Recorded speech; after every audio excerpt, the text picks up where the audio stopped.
আপনি নামাজ পড়লে রোজা রাখলে ইমানদার হবেন না যদি ভালো কাজ আপনার কাছে ভালো না লাগে।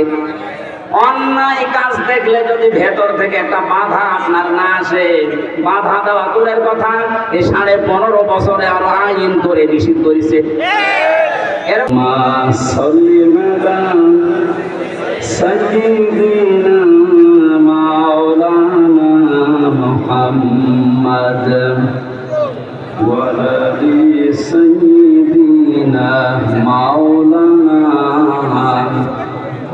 আলহামদুলিল্লাহ,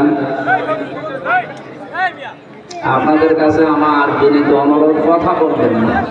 বসে আছেন, দাঁড়িয়ে আছেন, দরকার জায়গা আছে, অনেক শুয়ে পড়ে, কথা বলবেন।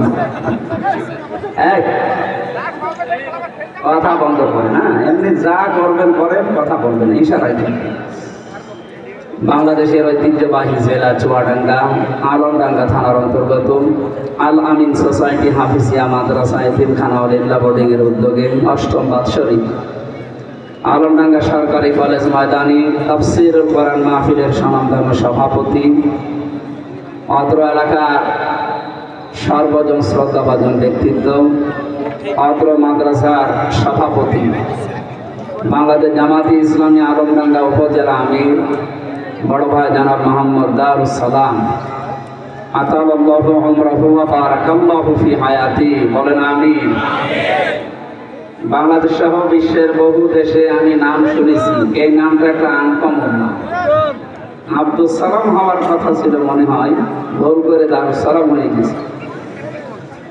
শান্তির দ্বার, শান্তির বাড়ি, শান্তির আবাসস্থল। আল্লাহ রাব্বুল আলামিন তার দ্বারা এলাকায় যেন শান্তি প্রতিষ্ঠার কাজ করেন।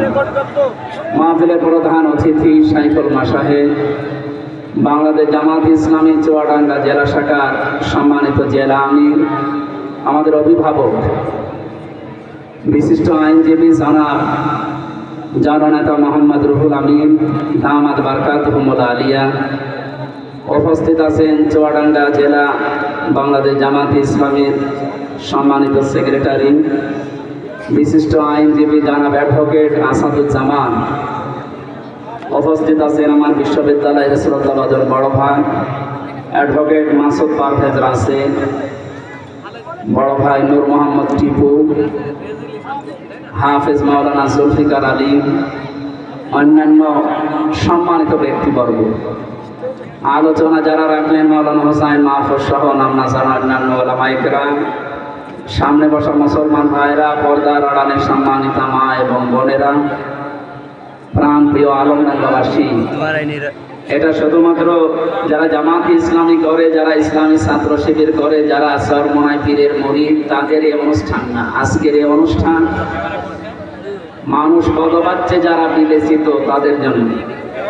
হাদা বায়ানুল লিন্নাস, হুদাল লিন্নাস, মানুষ আমরা যারা সবার জন্য, এমনকি অন্য ধর্মের মানুষও যদি আজকে এখানে আসে, আমি জানি আলমডাঙ্গায় বহু অমুসলিম আছে, তারানি কারিমে সূরা তাওবা 6 নম্বর আয়াতে আল্লাহ জানিয়েছেন, হাত্তা ইয়াসমা কালাম আল্লাহ সুম্মা আবলিগহু মা'মানা। হে নবী, অমুসলিমরা যদি কোরআনে কারিম শুনতে আসে, তাদেরকে নিরাপদে শোনার পরে বাড়িতে পৌঁছিয়ে দেওয়ার ব্যবস্থা করে। যে কোরআনে কারিম দুনিয়ার সবার জন্য উন্মুক্ত, দুঃখজনক হলো সত্য, তাম পৃথিবীতে আমরা দেখতে পাচ্ছি এই সমস্যা।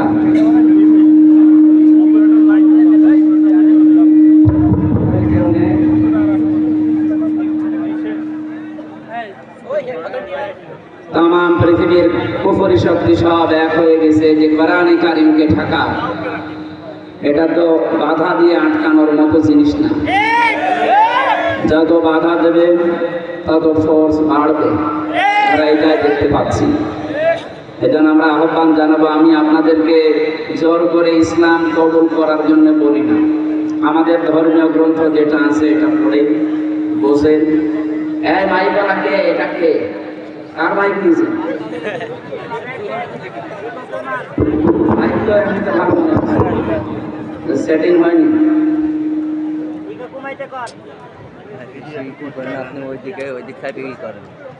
টনি বেলারের শালিকা, ছোট শালিকার নাম আমরা শুনেছি, অনেকে ইতিহাস তারা পড়েছি। এই লরেন গৌতাই মহিলা এই বিশ্ববিদ্যালয় থেকে অনার্স মাস্টার্স করে পিএইচডি ডিগ্রি অর্জন করার পরে খ্রিস্টানদের কাছে প্রশিক্ষণ নিয়ে এসেছিল ইরানের তেহরান বিমানবন্দরে। ওর উদ্দেশ্য ছিল যে কোরআনে কারিম শেখার পরে, জানার পরে মুসলমানদের ভেতরে খ্রিস্ট ধর্ম প্রচার করবে। আসার পরে এক মুসলমানকে বলছে, ভাই আমি মুসলমান হব না, কিন্তু আমি ইসলাম জানতে চাই। অথেন্টিক ইসলাম জানা যাবে, যেটা পড়লে আপনি সেই বই আমার একটু দিন। আলমডাঙ্গাবাসী আমরা যারা মুসলমান এখানে আছি, নারী পুরুষ সবাই, কোনো হিন্দু যদি বলে যে আমি মুসলমান হব না কিন্তু আমি ইসলাম জানতে চাই, তার অধিকার আছে না? হয়তো প্রশ্ন আসতে পারে বিভিন্ন জায়গা থেকে, ওর তো ওযু নেই, ওকে কোরআন শরীফ দেবেন মানে? কোরআন ধরার জন্য ওযু শর্ত নয়, এটা মতভেদপূর্ণ মাসলা। যদি অধিকাংশ ওলামা ইকরামের মত হচ্ছে শুধু আরবি টু আরবি যেটা, এটা বাদ দিয়ে যত রকমের তাফসীর, ব্যাখ্যা, বিশ্লেষণ করা আছে, এটা ধরার জন্য আপনার ওযু লাগবে না। কথা বুঝতেছে? ওযু ছাড়া কোরআনের কাছে আসা যাবে না, ধরা যাবে না, পড়া যাবে না। এটা একটা খ্রিস্টানদের সূক্ষ্ম ষড়যন্ত্র। আমাদের জীবন চলবে কোরআন দেখে। কি দেখে? 24 ঘন্টার 24টা ঘন্টায় ওযু করে থাকা সম্ভব?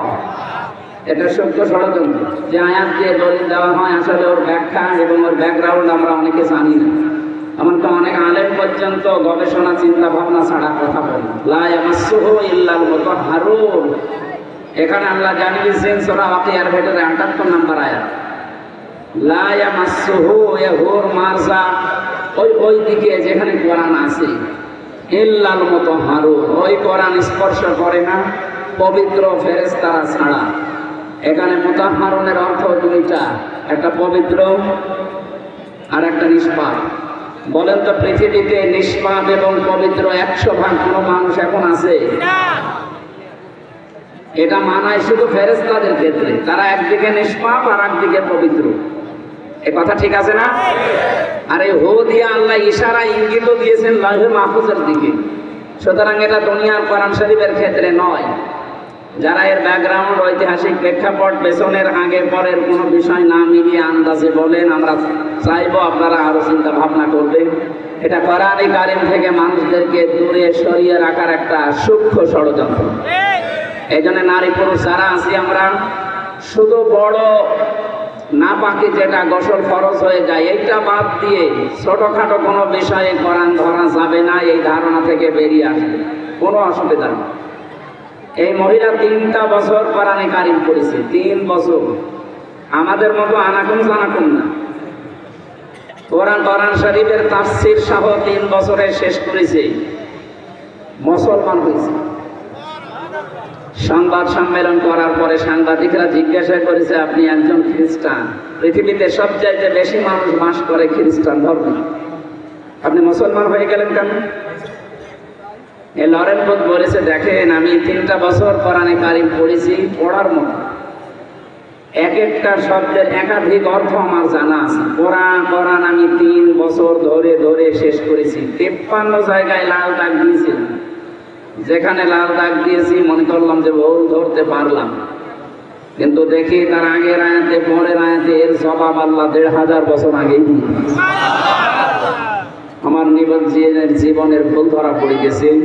আমি আমার আর বাপ দাদার ধর্ম খ্রিস্টান ধর্মে থাকলাম না, আমি মুসলমান হয়ে গেলাম।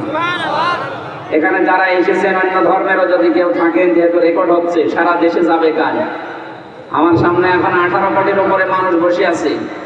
সবাইকে বলছি, আপনারা জোর করে মুসলমান হওয়ার দরকার নেই। লা ইকরাহা ফিদ্দীন, আমাদের ধর্মে কোনো বাড়াবাড়ি নেই, কোনো জোর জবরদস্তি নেই। আপনি আমাদের ধর্মীয় গ্রন্থ পড়েন, বোঝেন, 1 মাস 2 মাস 5 মাস 1 বছর পরে দেখবেন আপনি নিজেই আপনার বিবেকের তাড়নায় কোরআনের কাছে ধরা দিতে বাধ্য হবেন। আল্লাহ আমাদের তৌফিক দিন, বলেন আমিন। জেলখানায় আমি 3টা বছর ছিলাম। আমার সাথে অধ্যাপক মিয়া গোলাম পরওয়ার সাহেব এবং মাওলানা রফিকুল ইসলাম খান, এই 2 জন আমাকে বারবার বলতেন, হামজা বাইরে কিভাবে কি করেছ আমরা জানি না, এই যতদিন আছো প্রত্যেক বছরে বছরে পড়া কোরআন শরীফ অর্থ সহ একবার শেষ করবা, আমরাও এবং তুমি নিজে। আমি এই 3 বছরে প্রায় 8 বার না 9 বার কোরআনটা শেষ করেছিলাম, শুধু বাংলা অর্থটা। ওখানে তো এরকম তাফসীর পাওয়া যেত না। যতটুকু পড়েছি আমার মনে হচ্ছে যে অন্তত আমাকে কেউ এখন আর পিটিয়েও শিরিক বেদাত করাতে পারবে না। আমি আপনাকে গ্যারান্টি দিচ্ছি, আজকের এই দিন থেকে আগামী বছর যদি এখানে আবার এই অনুষ্ঠান হয়, এই আলামী সোসাইটির মাধ্যমে আলমডাঙ্গায়, এখানে যারা এসেছেন আজকে আপনি কথা দিয়ে যাবেন, পুরা 1 বছরে প্রতিটি আয়াতের বাংলা অর্থ শুধু আমি কোরআনটা শেষ করে আগামী বছর এই জায়গায় আসবো ইনশাআল্লাহ। আপনি একটা বার শেষ করে দেখেন, আমি আপনাকে গ্যারান্টি দিতে পারি আপনাকে পিটিএম কেউ শিরিক বেদাত করাতে পারবে না ইনশাআল্লাহ। এর ভেতরে এমন শক্তি আল্লাহ দিয়ে রেখেছে, আমরা আসলে এর কাছে নেই, তো এই জন্য আমরা অনেক অন্ধকারের ভেতরে আছি। এই জন্য দল মত জাতি বর্ণ ধর্ম নির্বিশেষে সবার জন্য আজকের এই অনুষ্ঠান, এটা আমাদের প্রতি আল্লাহর একটা দয়া। আফদালুল ইবাদাতি তিলাওয়াতুল কোরআন, হাদিস অনুযায়ী যারা এসেছেন খুশি হয়ে বলেন আলহামদুলিল্লাহ। দরুদ আর সালাম করছি আমাদের নবী মুহাম্মদুর রাসূলুল্লাহ সাল্লাল্লাহু আলাইহি ওয়াসাল্লামের প্রতি। এই যে যারা আরবি পড়া শুরু করবেন মনে করছেন, আলিফ থেকে ইয়া পর্যন্ত 29টা অক্ষরে আমাদের নবীর প্রতিটি অক্ষরে অক্ষরে তার গুণগান, প্রশংসা এবং নামের উচ্চতা আল্লাহ প্রকাশ করেছেন। আলিফ দিয়ে বলা হয় আহমাদ, বা দিয়ে বাশির, তা দিয়ে মুত্তাকি, সা দিয়ে মুদ্দাসসির, একেবারে ইয়া দিয়ে আল্লাহ বলেছেন ইয়াসিন। ইয়াসিন মানে ইয়া হরফে নেদা, ইয়া মানে হে, সিন মানে সাজ্জেদ। ও ভালো করে শুনবেন, এটা ক্লাস চলছে, ক্লাসের মতো জবাব দেবেন। ইয়াসিন বলে আল্লাহ যাকে ডাক দিলেন তিনি কি বঙ্গবন্ধু?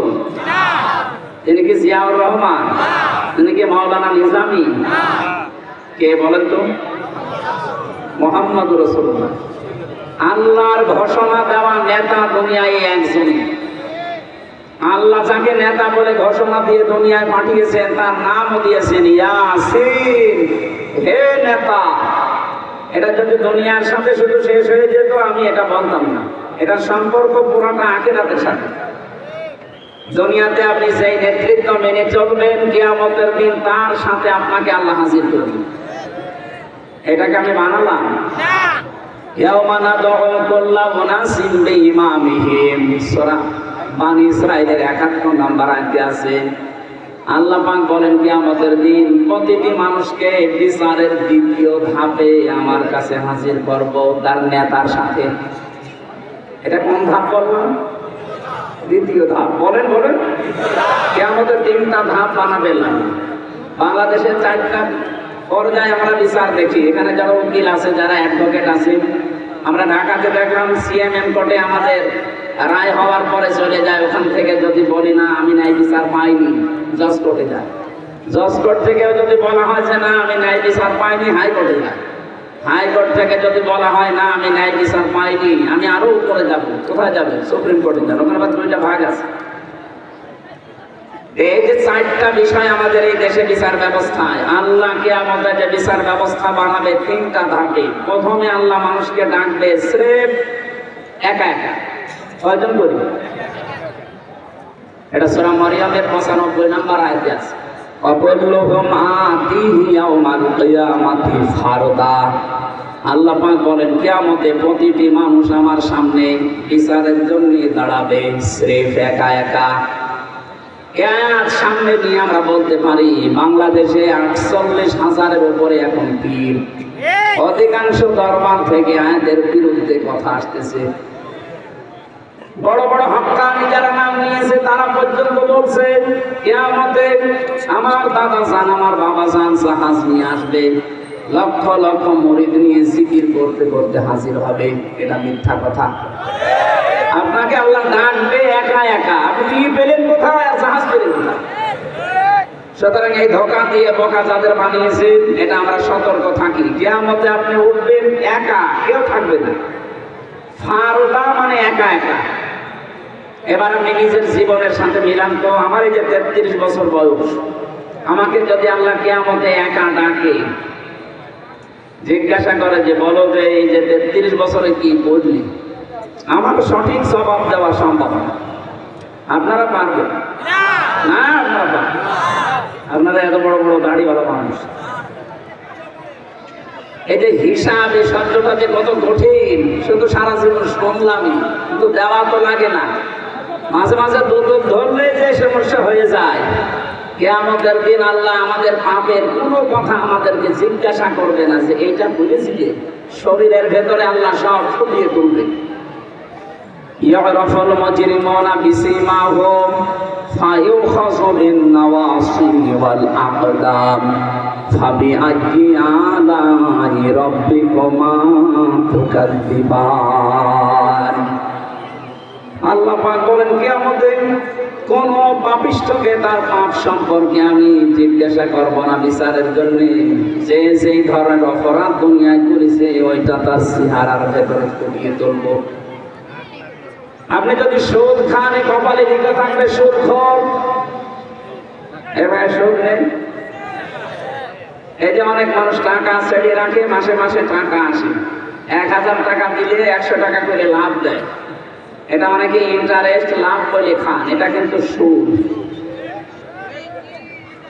এটা মায়ের সাথে জেনা করার গুনাহ হচ্ছে। যারা এই গোনায় আছেন এটা ছেড়ে দেবেন আজকে বাড়ি যেয়ে, যে টাকা যা ছেড়ে রেখেছি আসল টাকা ছাড়া আমি আর লাভ নেব না। কারা কারা রাজি আছেন দেখি হাত তোলেন তো। দেখলেন বললাম যে এলাকায় আছে বহু মানুষ এই কাজ করছে। আশা করছি আপনারা ছেড়ে দেবেন, নাই তো কিয়ামতে আমি নামাজ পড়লে রোজা রাখবো, এখানে লেখা থাকবে সুদখোর। কোটি কোটি মানুষ থাকবে, শেষে বদনাম হয়ে যাবে আপনার। আজ বাংলাদেশে যে ব্যাংকিং ব্যবস্থাগুলো আছে, জাকাত ভিত্তিক অর্থনীতি না থাকার কারণে আর সুদ ভিত্তিক অর্থনীতি দিয়ে পুরা ব্যাংক ছেয়ে গেছে। ইসলামী ব্যাংক বাংলাদেশ লিমিটেড এরা চেষ্টা চালাচ্ছে, 100% সম্ভব না যতদিন পর্যন্ত জাকাত ভিত্তিক অর্থনীতি দেশে রাষ্ট্রীয় ভাবে কায়েম না হবে। এই জন্য আল্লাহ 9টা জিনিস আমাদেরকে পুরা কোরআনে চাইতে বলেছেন যে আমার কাছে চাও 9টা। তার 1 নম্বরে সূরা বানী ইসরাঈলের 80 নম্বর আয়াত। আমার তো অত সময় কম, আমি ব্যাখ্যায় যাব সামনে। আমি 7 নাম্বারটাই পেয়েছি যে 9টা জিনিস আমার কাছে চাইবা সব সময়। 7 নাম্বার, সৎ এবং যোগ্য নেতৃত্ব আমি আল্লাহর কাছে তোমরা চাইবা। এই কথা কার বলেন তো? সূরা মারিয়ামের ভেতরে আছে। আল্লাহ বলেন আমার কাছে এটা চাইবা যে আল্লাহ সৎ এবং যোগ্য নেতৃত্ব আমাদের সামনে তুমি দিয়ে দাও। এখানে ব্যাখ্যায় আমি পড়েছি, সৎ এবং যোগ্য নেতৃত্ব চাইতে হলে সর্বপ্রথম চাইবেন পুরুষ মানুষ। কি মানুষ? কারণ মহিলা যদি নেতৃত্বে থাকে তাহলে ওই দেশ কখনো সফলতার মুখ দেখতে পারে না। এইটা আমি বানালাম না মানে। قال النبي صلى الله عليه وسلم لا يفلح قوم। এখানে যারা আরবি গ্রামার বোঝে জিজ্ঞাসা করেন ইউফলিহু ছিল, লান আসার কারণে হা হয়েছে। মজারের আগে লান আসলে বাংলা অর্থ দাঁড়ায় কখনোই হবে না। নবীজি গ্যারান্টি দিচ্ছেন ওই জাতি কখনো সফল হতে পারে না সেই জাতির নেতৃত্বে আছে কোন মহিলা। আমরা মনে হয় 53 বছরে আমাদের কপালে আগুন লাগিয়েছি ওই কারণে। অন্তত সামনে যেন আমরা না লাগাই। যারা আছেন, অন্তত যারা আছেন তারা দায়িত্বশীল হয়ে পরামর্শ করে উপরে যারা আছে তাদেরকে আপনি পুরুষ মানুষ নিয়ে আসবেন। যদি দেখেন যে না এই দলে পুরুষ নেই, আপনিও দলে যাবেন না। কথা বলছেন এটা? হাদিস তো আপনাকে মানা লাগবে, আমার কথা না মানেন কখনোই ওই জাতি সফল হতে পারে না। পারছে না, পারবে না, 2টা কাল আছে মোজারে, বর্তমান, ভবিষ্যৎ, প্রেজেন্ট, ফিউচার। ফিউচার মানে কিয়ামত পর্যন্ত। কখনোই ওই জাতি কিয়ামত পর্যন্ত সফল হচ্ছে না, হবেও না যাদের দায়িত্বে আছে, নেতৃত্বে আছে কোন মহিলা। আল্লাহ আমাদের হেফাজত করুন, বলেন আমিন। 2 নম্বর, সৎ এবং যোগ্য লোক লাগবে। হ্যাঁ, শুধু সৎ হলে হবে না। এখানে সালেহ শব্দের ব্যাখ্যা পড়েছি আমি বললাম সূরা মারিয়ামের ভেতরে আছে ইল্লা মান আমানা ওয়া আমিলা আমালান সালিহা। এই শব্দের ব্যাখ্যায় আছে তাফসিরে ফি জিলালিল কোরআন, সাইয়্যিদ কুতুব রাহমাতুল্লাহ আলাইহি লিখে গেছেন সালেহ মানে শুধু সৎ নয়, সালেহ মানে যোগ্য। আজ বাংলাদেশে যতগুলো দল কাজ করছে ইসলামের জন্য, ইসলামের বাইরে, হয়তো অনেকে সৎ বানাতে পারছে, কিন্তু যোগ্যতা সম্পন্ন মানুষ তৈরি করার জন্য একটা আলাদা ফ্যাক্টরি লাগে। কথা বলছেন?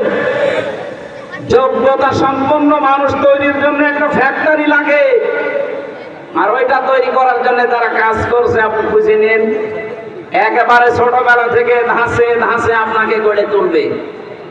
আপনার চরিত্র কেমন, আপনি 5 ওয়াক্ত নামাজ এমনি পড়েন না জামাতে পড়েন, ওইটাও আপনাকে লেখা লাগে। আপনি এটা 15 দিন একাধারে করে দেখেন, আপনার চরিত্র পাল্টাতে আপনি বাধ্য হবেন।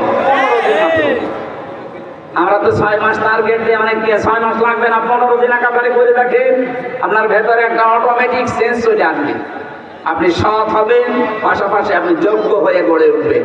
আর আল্লাহ এইটাই চায়, যারা ঈমান আনার পরে নিজে সৎ থাকবে এবং যোগ্যতা সম্পন্ন হবে, আল্লাহ তাদের হাতে এই জমিনের শাসনভার দিয়ে দেবে। 1500 বছর আগে না, হাজার বছর আগে হযরতে মুসা আলাইহিস সালামের জামানায় ফেরাউন যখন একটা দলকে কোণঠাসা করে রেখেছিল, সেই দলের নাম ছিল মুসা নবীর দল। আল্লাহ পাক বলেন, অনুরিদু আন্না মুন্না, আমি আল্লাহ কিন্তু আলাদা একটা জিনিস চেয়েছে কে? কথা বুঝতেছে? আমির হামজা চাইনি, রুহুল আমিন চাইনি, চেয়েছে কে? অনুরিদু আন্না মুন্না, মানান মানে অনুগ্রহ করা, দয়া করা। সূরা কসসের 5 নাম্বার আয়াতে আল্লাহ বলেন, আমি আল্লাহ নিজে ইচ্ছা করলাম, আমি চাইলাম একটা দলের উপরে আমি অনুগ্রহ করতে চাই, মনন করতে চাই। আলাল্লাযীনা ইসতুদঈফু ফিল আরদি, ফেরাউন এই জমিনে একটা দলকে দুর্বল করে রেখেছিল, কোণঠাসা করে রেখেছিল, হীন করে রেখেছিল, ছোট করে রেখেছিল।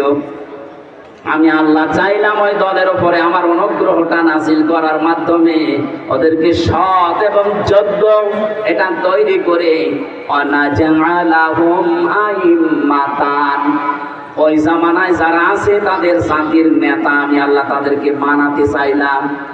শুধু নেতা বানিয়ে শেষ করিনি, ওয়ানাজালাহুমুল ওয়ারিসিন, ওই জামানার জমিনের যে শাসন ক্ষমতা উত্তরাধিকারী আমি আল্লাহ তাদের হাতে দিয়ে দিলাম। এটা হাজার বছর আগের কথা, নবীকে আল্লাহ শুনিয়েছেন। এই আয়াত পড়ার পরে আমার তো মনে হচ্ছে 2024-এর 5 আগস্টের পর থেকে এই দেশে যারা এই 53 বছর কোণঠাসা হয়ে আছে, আল্লাহ যেন দয়া করে তাদের উপরে অনুগ্রহ করেছেন। আপনি দেখেন, কোন জাতির নেতৃত্ব দেওয়ার জন্য সৎ এবং যোগ্য এই মানুষগুলোই অনাজালাহুম আইম্মাতান, আমি এই মানুষগুলোকে জমিনে মানুষের জন্য নেতা বানিয়ে দিলাম। আজ নেতৃত্বে যে 27টা গুণাবলী আছে পুরা কোরআনে, প্রত্যেকটাই পাওয়া যায় যারা একামতে দিনের দায়িত্ব পালন করে তাদের ভেতরে। এখন অন্যদের সাথে যদি না মিলে কোরআনের, আমি কি আপনার জন্য কোরআন নতুন করে বানাবো? সেদিন গাইবান্ধা গিয়েছিলাম, আমার বলছে যা বলছেন সবে তোমার বিরুদ্ধে যায়, বিরুদ্ধে গেলাম কি করবো? আমি কি আপনার জন্য আয়াত বানাবো? আপনি সুদ খান, সুদের পক্ষে কোনো আয়াত আছে বলেন? আপনি ঘুষ খান, ঘুষের পক্ষে কোনো আয়াত আছে? আপনার বউ চলে বেপরদায়, আমি আয়াত পাবো কোথায়? বললে আপনার বিরুদ্ধে যাবে। এখন পক্ষে যাদের যায় তারা হয়তো আয়াত মেনে চলে বলে পক্ষে যাচ্ছে, আমি কি তাদের চিনি? এই যে মানুষগুলো সবাইকে আমার চিনা আছে এখানে, বলেন আমি কোরআনের আয়াতের সাথে মিলিয়ে বললে যাদের সাথে মিলে যায় তাদের তো ভালো লাগবে, আর যাদের সাথে মেলে না ওরা কি আমার জন্য বড় দোয়া করবে না? দোয়া করবে। এরপরের আয়াত দেখেন কি শব্দ আল্লাহ দিয়েছেন, সূরা কসস 20 নাম্বার পারা 5 নাম্বার পৃষ্ঠা 1 নাম্বার লাইনের 6 নাম্বার আয়াত। যত তাফসীর আছে বাংলাদেশে, আধুনিক তাফসীর গুলো দেখবেন এই কথা বাংলায় লেখা আছে। আল্লাহ পাক বলেন, অনুমাক্কিনা লাহুম ফিল আরদি ওয়া নুরিয়া ফিরআউনা ওয়া হামানা ওয়া জুনুদাহুমা মিনহুম মা কানু ইয়াহযারুন। আয়াতগুলো আমার মনে হচ্ছে কেবল আল্লাহ বাংলাদেশ থেকে নাজিল করলো। অনুমাক্কিনা লাহুম ফিল আরদ, জমিনে আমি তাদেরকে শাসন ক্ষমতায় বসিয়ে দিলাম। কে বলছেন? বলেন বলেন। কেন দিয়েছি?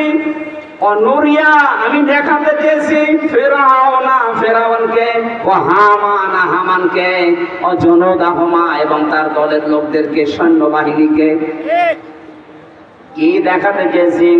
মিনহুম মা কানু ইয়াহদারুন, ওরা সেই দলকে সবচেয়ে বেশি ভয় করত, তাদেরকে আমি জমিনের শাসন ক্ষমতা দিয়ে দিয়েছি।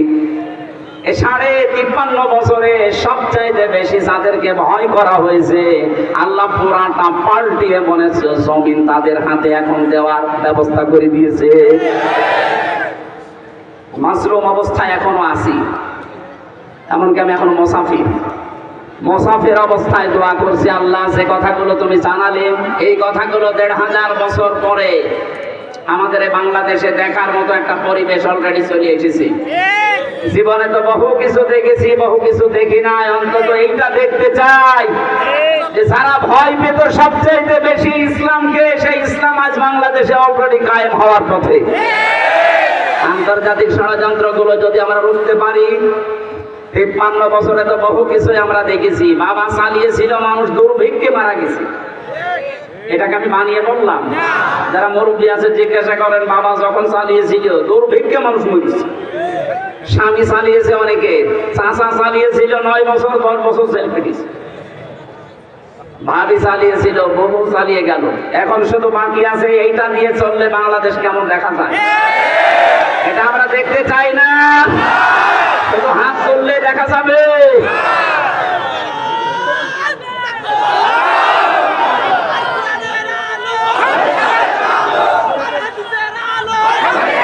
ঠিক আছে।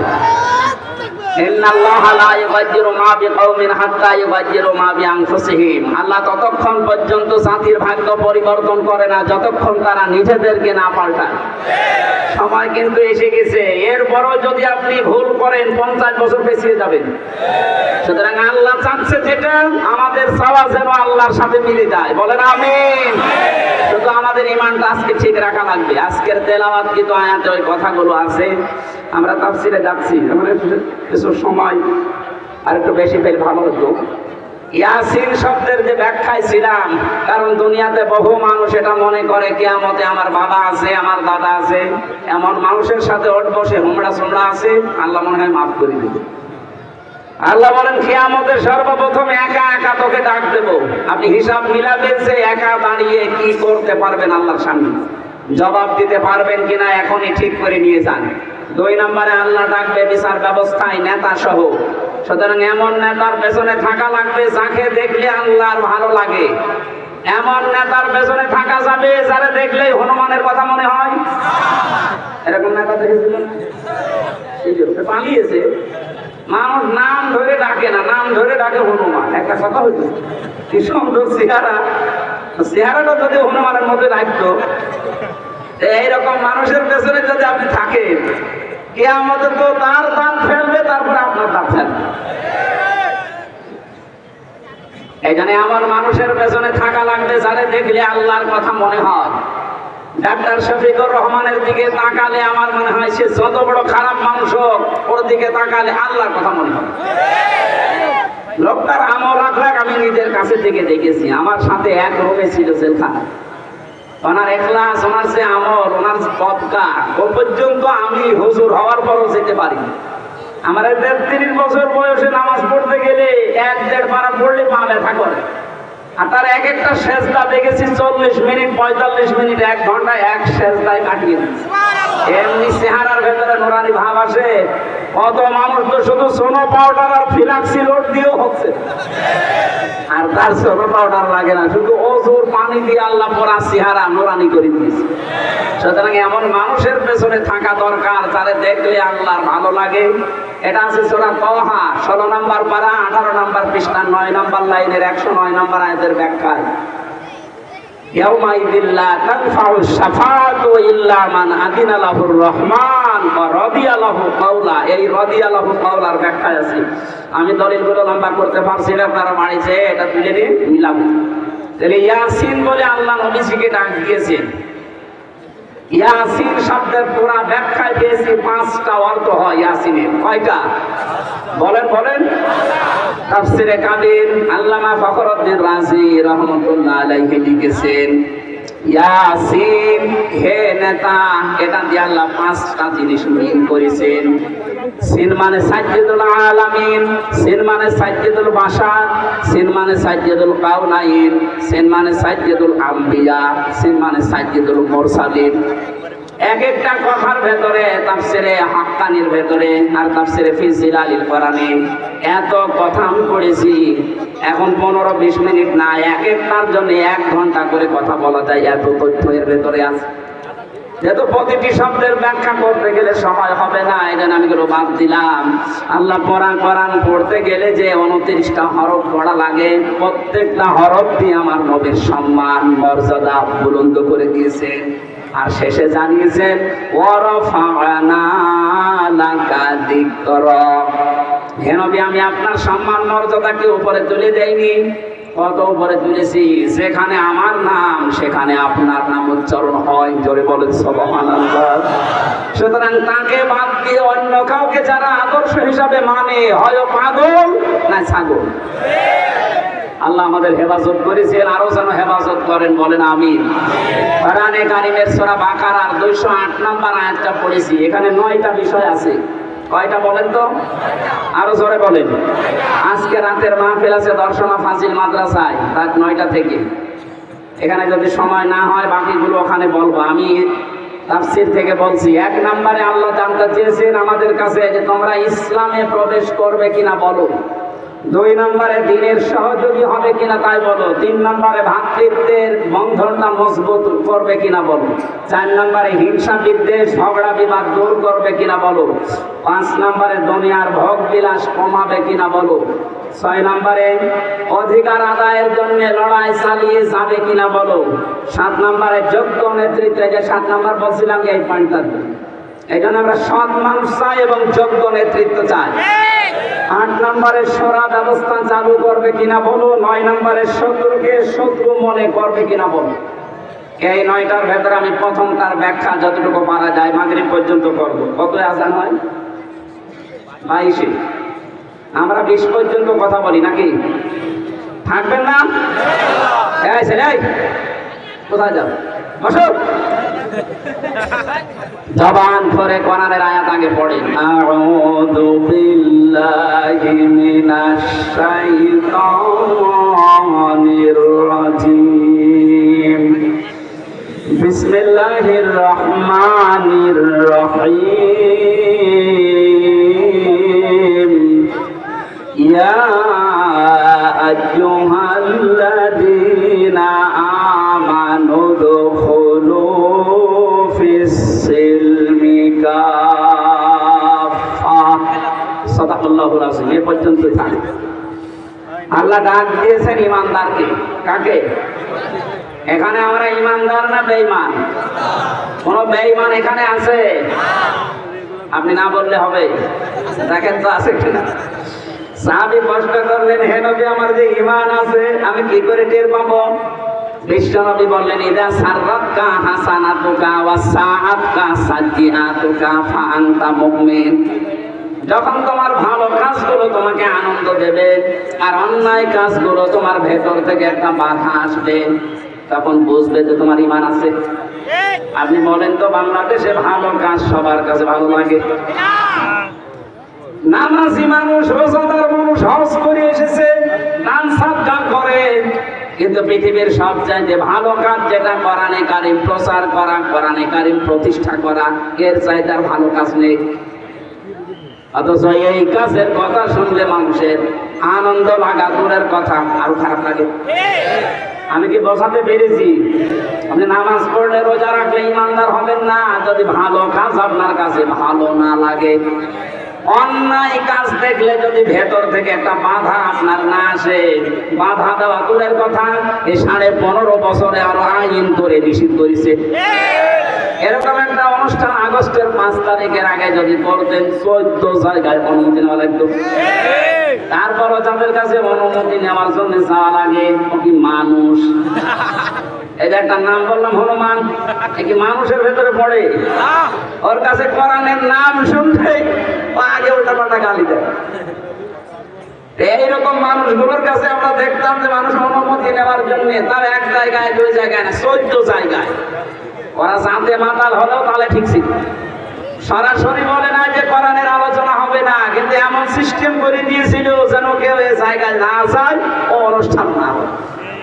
তাই অন্যায় কাজ দেখলে আপনার ভেতরে খারাপ লাগে না, আপনি বাধা একটা পান না, আর আপনার আনন্দ লেগেছে, এসব করার দরকার কি, মমতাজকে নিয়ে আয় কনসার্ট দিয়ে আমি টাকা দিই, এরকম কথাও বলতে শুনেছি আমি। এই কথা বলে না কেন? এই যে যার নাম বলছে হনুমান সাহেবের ছোট ভাই এই কথা বলেছিলেন মৌলানা হুসাইন, ও এনায়েতপুর ভাড়া দিতে তাফসীর মাহফিল দেওয়ার জন্য আমার নাম চাইছে, বলেছে বলছে একটা দরকার কি, এ কোরআন মোরান বাদ দিয়ে মমতাজকে নিয়ে আয়, যা লাগে আমি দিচ্ছি, দেন আজকে দেন তো দেখি, আজকে আপনি টাকা দিয়ে যান, মমতাজকেই নিয়ে আনবো, টাকা দিয়ে যান।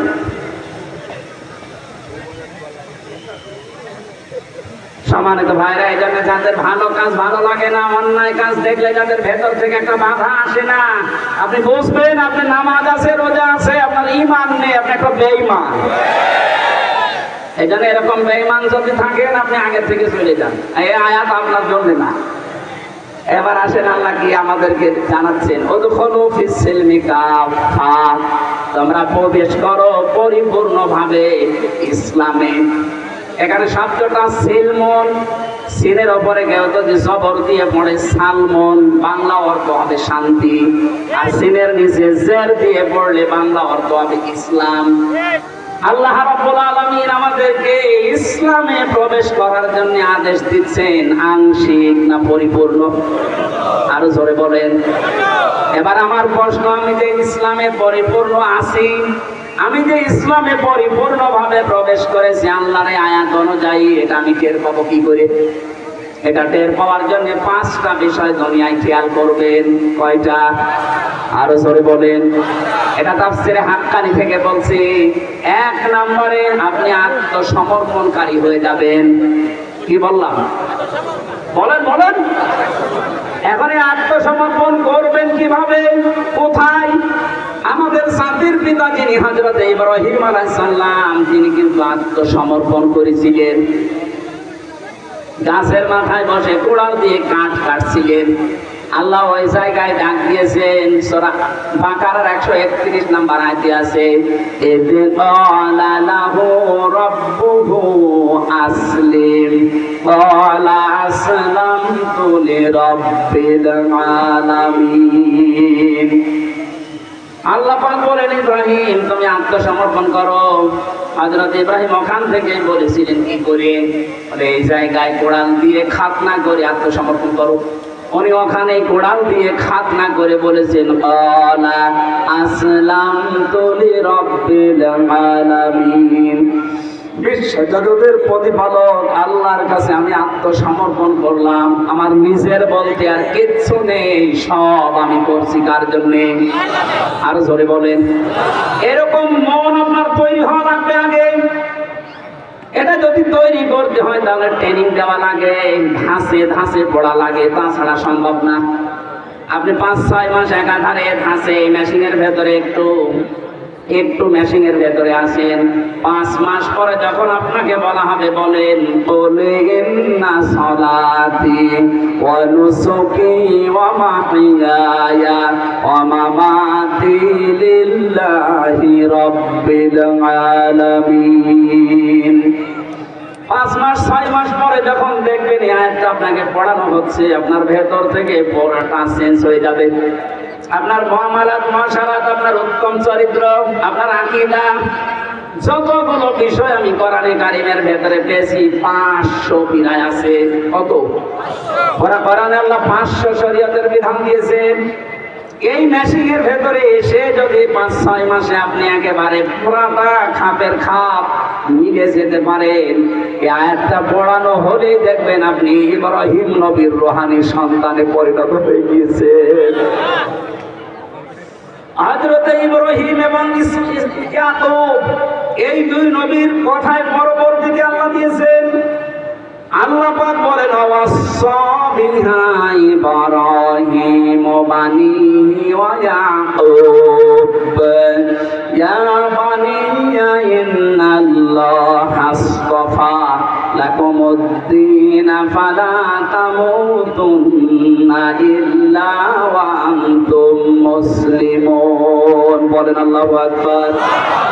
আমরা যারা এখানে বাবা আছি, যারা দায়িত্বে আছি, বড় ভাই বাবা, এদেরকে বলছি আমাদের জাতির পিতা হযরত ইব্রাহিম আলাইহিস সালাম আল্লাহ যাকে বানিয়েছিলেন, মানুষের বানানোটা না, ওনাকে বানিয়েছে কে? আরো জোরে বলেন। উনি আমাদের নাম মুসলমান রেখেছেন। মিল্লাতা আবিকুম ইব্রাহিম হুয়া সাম্মাকুমুল মুসলিমিন। এই হুয়ার কর্তা ফাইল সরাসরি হযরত ইব্রাহিম আলাইহিস সালাম। কোন তাফসিরে আল্লাহর নাম লেখা আছে। যেহেতু তাফসিরে আগের আয়াতের সাথে মিল করা দরকার, যারা মুফাসসির, যারা তাফসীর করতে চায়, উসুলে তাফসীরের মূল নীতি আছে 13টা। তার ভেতরে প্রথমে এইটা, কোন আয়াত দিয়ে যদি দলিল দিতে চান, তার আগের আয়াত পরের আয়াতের রিলেটেড কি আছে এটা আগে দেখা লাগে। এখানে যেহেতু 2টা নাম আছে, আল্লাহর নামও আছে, জাতির পিতা ইব্রাহিম নবীর নামও আছে। মুফাসসিরিন ইকরাম লিখেছেন আমরা যে মুসলমান, আমাদের এই নামটা রেখেছেন আমাদের বাবা ইব্রাহিম নবী আলাইহিস সালাম। তাফসিরে খাসেনের ভেতরে আমি পড়েছি, কোন মানুষ যদি বাবা হতে চায়, ইব্রাহিম আলাইহিস সালামের মতো 11টা কাজ তার বাবা হিসাবে দুনিয়ায় করা লাগবে। কয়টা? 1 নম্বরে আপনি একটা সন্তানের অর্থবোধক নাম রাখবেন।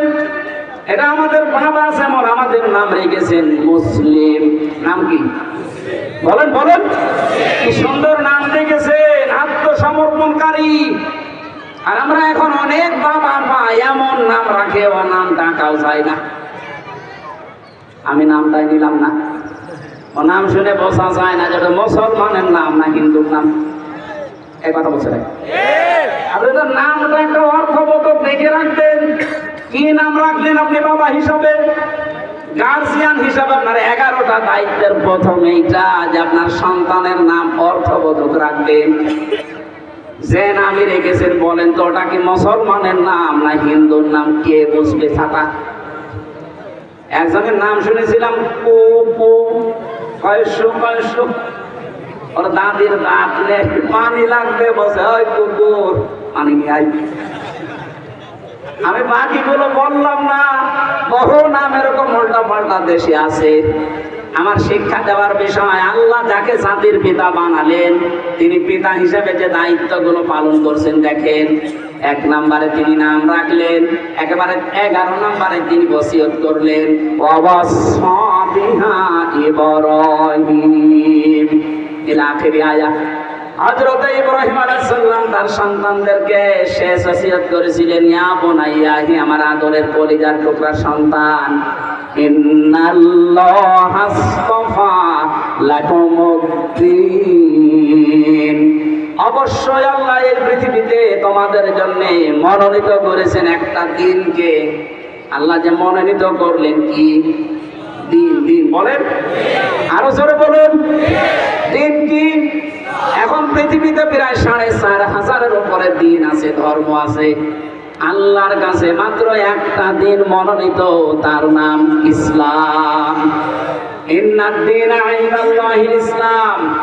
এজন্য অন্য ধর্মের যারা এটা শুনছেন, আহ্বান জানাবো, আমি আগেই বলেছি, জোর জবরদস্তি নেই, কড়াকড়ি নেই, মারধর করা না। আমি আপনাকে আহ্বান জানাবো, আপনি আমাদের ধর্মীয় গ্রন্থ কোরআনটা একটু পড়েন, বুঝে বুঝে পড়েন।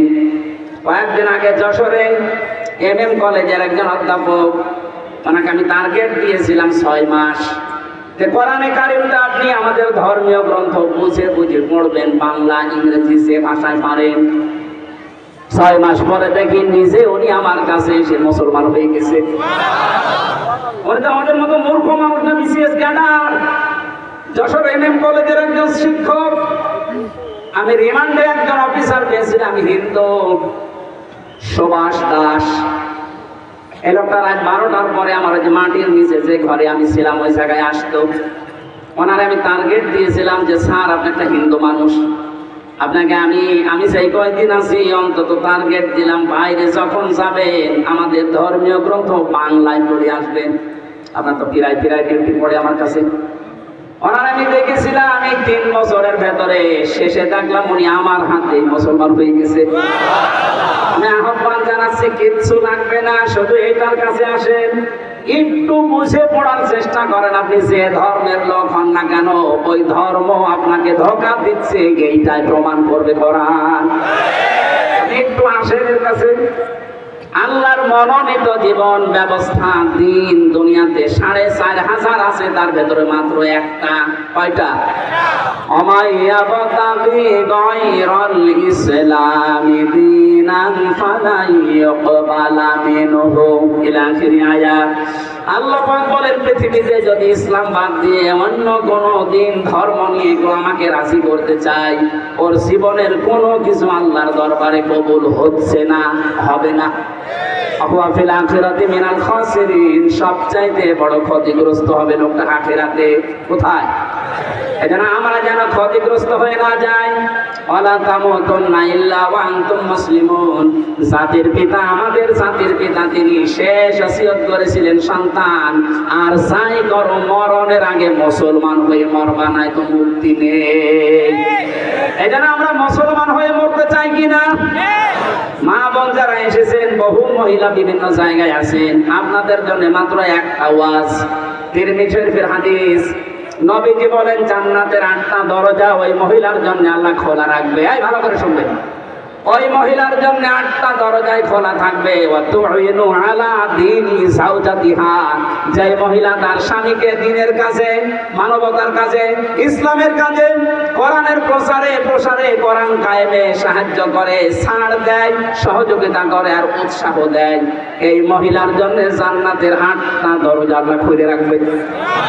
এইরকম মহিলা এখন হাতে গোনা পাওয়া যায় না। কথা বলে না কেন? আমি চাই যে তোমার পাশের জেলা কুষ্টিয়ায় বাড়ি, এ জেলার মেয়েরা যেন জাহান্নামে না যায়। বাংলার অন্যান্য জেলার চাইতে এ জেলাকে বেশি ভালোবাসি, কারণ এই জেলা আমার শ্বশুর বাড়ি, আমার বাবার শ্বশুর বাড়ি। হয় আপনারা আমার নানা, মামা, নাই শালা, শ্বশুর, কথা বলছেন, যে কোনো একটা হবে। এই 2 পাশে 2টা শ্বশুর বসে আছে, বাকিগুলো হয়তো শালামালা হবে। ওই যে মহিলা প্যান্ডেলে যারা হয়, মামা মামি হবে, নাই খালা হবে, নাই নানি হবে, নাই ভাবি। আহ্বান জানাচ্ছি, আপনারা স্বামী যদি দ্বীনের কাছে, ইসলামের কানে, মানবতার কোনো কাজ করে, তাকে সাহায্য করবেন, ছাড় দেবেন, সময় দেবেন, তাকে উৎসাহ দেবেন। আপনার জন্য বাড়িতে বসে থাকলেও জান্নাতের দরজা খোলা হয়ে যাবে। আমি বাকি পড়া যেগুলো লিখেছিলাম বলতে পারলাম না আজকে, কারণ আর 4-5 মিনিট আছে আজানের। এখন মোনাজাতের মাধ্যমে শেষ করে বিদায় নিচ্ছি। আগামী আশপাশে থাকলে কথা বলবেন।